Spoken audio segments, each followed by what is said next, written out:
साथियों नमस्कार, मैं हूं आशीष शर्मा और आप देख रहे हैं टीटी न्यूज। एक बार फिर से चर्चा चल पड़ी है कि लोकतांत्रिक प्रक्रिया से चुनकर आए प्रधानमंत्री क्या खुद को बादशाह समझते हैं। ब्रांडिंग, मार्केटिंग और स्वांता सुखाए तक तो ठीक था, लेकिन इतना भी क्या कैमरा जीवी होना कि आप लोकतांत्रिक प्रक्रियाओं और संवैधानिक मूल्यों को भी तार-तार कर दें। दरअसल आगामी 28 मई को देश के नए संसद भवन का उद्घाटन होगा। इसी पर पूरा विवाद छिड़ गया है। उद्घाटन की तारीख 28 मई ही क्यों? मेरा भी दिमाग इस बात पर खटका था। मोदी पार्ट 1 ने 26 मई को शपथ ली थी, मोदी पार्ट 2 ने 30 मई को शपथ ली, तो फिर 28 मई की तारीख क्यों चुनी गई? इसको लेकर विपक्ष और जागरूक लोगों ने सवाल उठाते हुए कहा है क्योंकि भारतीय जनता पार्टी और संघ के स्मरणीय और शिखर पुरुष सावरकर का जन्म 28 मई को हुआ था। इसलिए भारतीय जनता पार्टी ने सुनियोजित तरीके से देश को सांप्रदायिकता की आग में झोंकने के लिए संसद भवन का उद्घाटन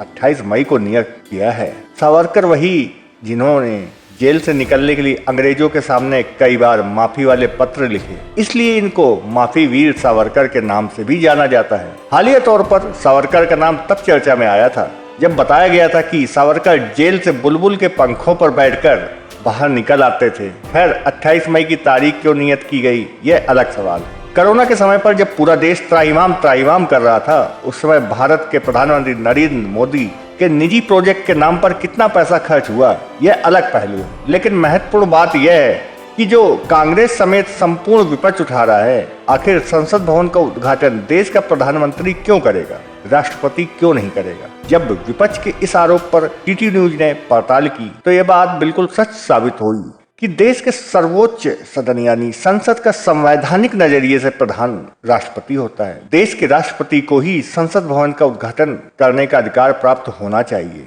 संविधान का अनुच्छेद 79 कहता है कि राष्ट्रपति संसद का प्रमुख होता है। राज्यसभा, लोकसभा का प्रधानमंत्री केवल लोकसभा का नेता होता है, न कि राज्यसभा का। प्रधानमंत्री विपक्ष का प्रतिनिधित्व नहीं करता है, लेकिन राष्ट्रपति विपक्ष, सदन, सत्ता पक्ष, लोकसभा, राज्यसभा सबका प्रतिनिधित्व करता है। संविधान का अनुच्छेद 85 कहता है कि राष्ट्रपति ही दोनों सदनों की संयुक्त बैठक बुला सकता है और संसद के किसी भी सत्र की शुरुआत में राष्ट्रपति का ही अभिभाषण होता है। वैसे भी संवैधानिक ढांचे में संसद के अंग के रूप में राष्ट्रपति दोनों सदन, राज्यसभा, लोकसभा माना जाता है, न कि प्रधानमंत्री को। जिस समय अभिभाषण हो रहा होता है उस समय राष्ट्रपति और राज्यसभा का सभापति के रूप में उपराष्ट्रपति और लोकसभा अध्यक्ष ही आगे खड़े होते हैं। विपक्ष का नेता प्रधानमंत्री सेंट्रल हॉल में बैठते हैं। इस लिहाज से देखा जाए राष्ट्रपति को ही संसद भवन का उद्घाटन करने का संवैधानिक तौर पर अधिकार प्राप्त है। इसके अलावा संसद के किसी भी सदन द्वारा पारित विधेयक पर तब कानून बनता है जब उसमें राष्ट्रपति की मोहर लगती है। अभी तक सवाल उठाए जाते थे कि देश में राष्ट्रपति जैसे पद की कोई जरूरत नहीं है, महज फिजूल खर्ची है। राष्ट्रपति पद रबर स्टैंप की तरह बनकर रह गया है। कुछ दिन पूर्व राज्यपाल सत्यपाल मलिक ने भी सवाल उठाए थे कि राष्ट्रपति को किसको मिलना है, किसको नहीं, ये पीएमओ से तय करता है। मगर अब सीधे सीधे तौर पर मोदी सरकार का यह कदम बताता है कि वास्तव में उसकी नजर में राष्ट्रपति का काम इतना रह गया है, जब किसी को राष्ट्रपति बनाया जाए तो उसकी जाति बताई जाए कि हमने दलित राष्ट्रपति बना दिया है, फिर राष्ट्रपति बनाया जाए तो फिर से बताया जाए कि हमने आदिवासी को राष्ट्रपति बना दिया है। अगर वास्तव में इस पद के प्रति सरकार में इतना ही सम्मान है, संवैधानिक मूल्यों और लोकतंत्र का इतना ही ख्याल है, तो राष्ट्रपति से उद्घाटन करना उचित प्रतीत होता है। इसलिए राहुल गांधी समेत संपूर्ण विपक्ष जो सीधे सीधे ये आरोप लगा रहा है